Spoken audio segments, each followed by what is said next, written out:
Yes, hello students. As told you in last class that next class we are going to cover the mutual exclusion little bit in detail.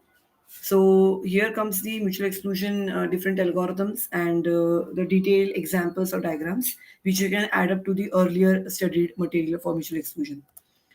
Now the process synchronization, I will say these are the techniques to coordinate execution, or you can say have some cooperation or synchronization among processes. So we are going to break down the words again. It is process plus synchronization. So it works or focuses on the coordination or the cooperation among the participating processes or entities into that distributed system.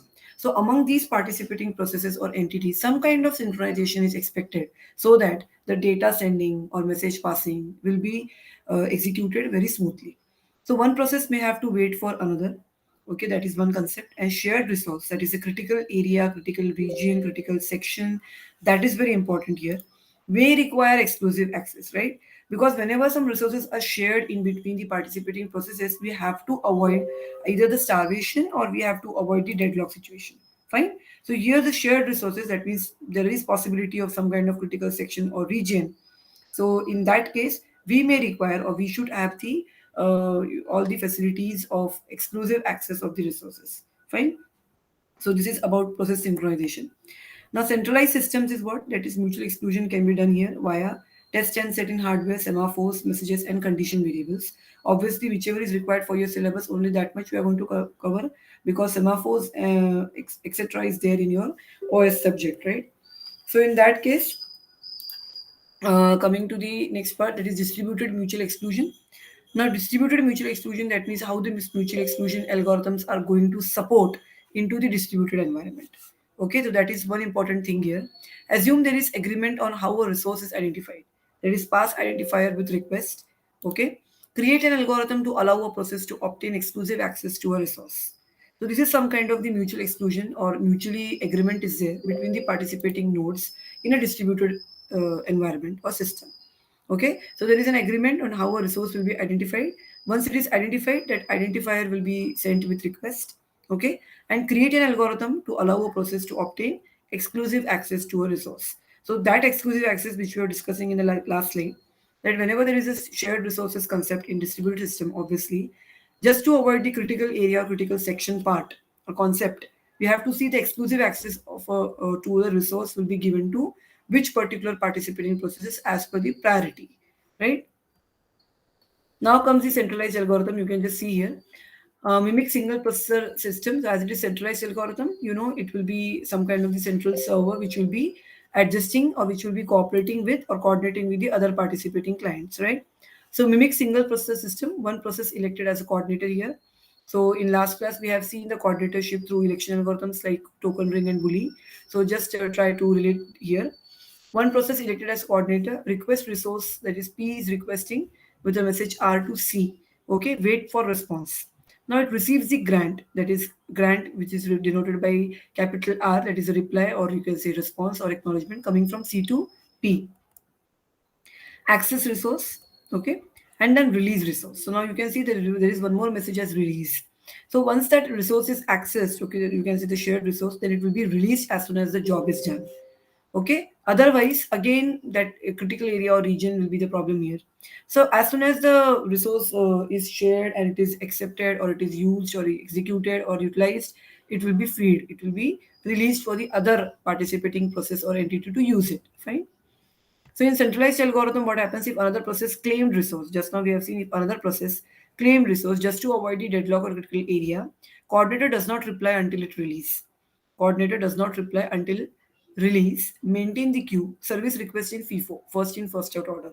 So that's just now I have told you, as per the priority, as per the priority of the participating or requesting processes, the shared resources will be released to them. Okay, you can see P0 is requesting to C. C is giving the grant or reply response or acknowledgement R to P0.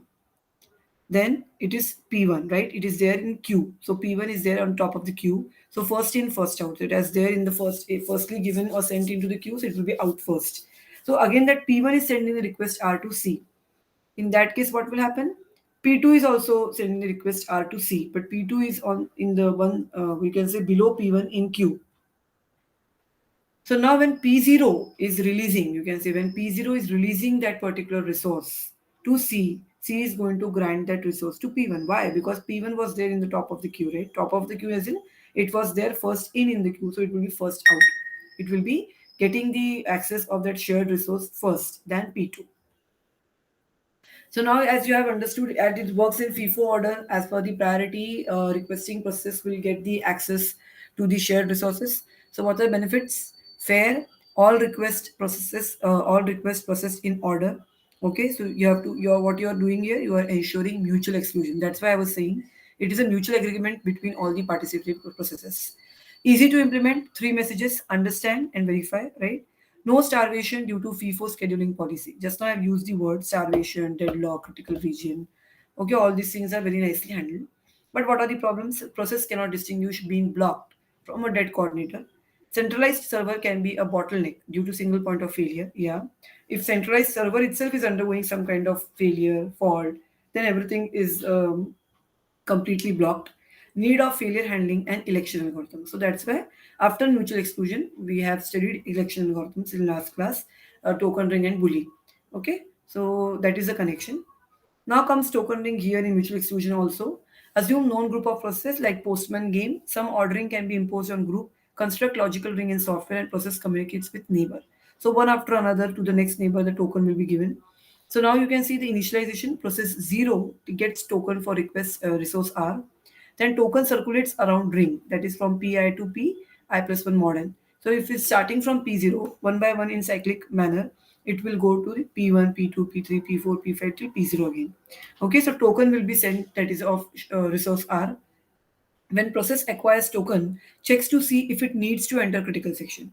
If it needs, then only it will enter into the critical section to acquire to access that shared resource. If no, send ring to neighbor. If yes, access that resource, hold token until done. Once the job of that shared resource is done, then the token will be released to the next one, so that next will get the access, so that starvation or deadlock, okay, or that critical section will be handled very nicely. So here the token is going to play an important role. Benefits: only one process at a time has token, right? Mutual exclusion guaranteed, and order well defined. Starvation cannot occur. So we have discussed it now. Problems are if token is lost, that is the obvious problem here. If it is lost, the message itself is lost. That is, a process died. It will have to be regenerated. That much gap or delay will be there, and does not guarantee FIFO order because here it is no ordering or queuing concept. Sometimes this is undesirable. Process failure if it occurs because of logical ring should construct again, right? Now, this Ricard and Agarwala algorithm or Maekawa's voting algorithm are not there in your syllabus, so I'm just skipping it. Now, Lamport's mutual exclusion.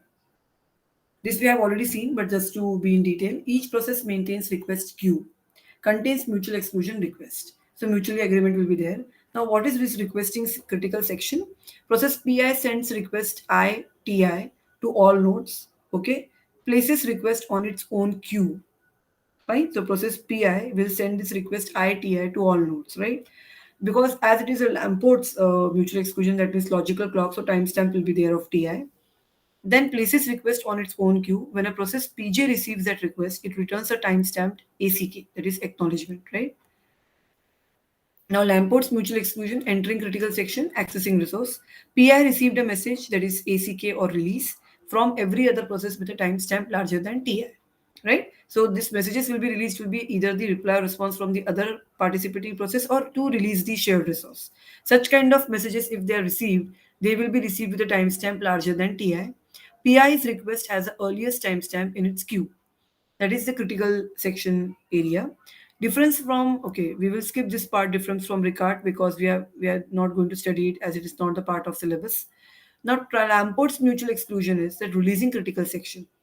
So remove request from its own queue and send a timestamp release message. Obviously, just now we have seen release means what? You are going to release that particular hold, the particular shared resource, okay, so that the other participating node or entity can access it or retrieve it. When a process receives a release message, it removes the request for that process from its queue. This may cause its own entry have the earliest timestamp in the queue, enabling it to access the critical section. So once the release message is received, that means we have to release the, what you can say, the shared resource which is held by that particular process, so that once it is released, the other participating processes can use that resource.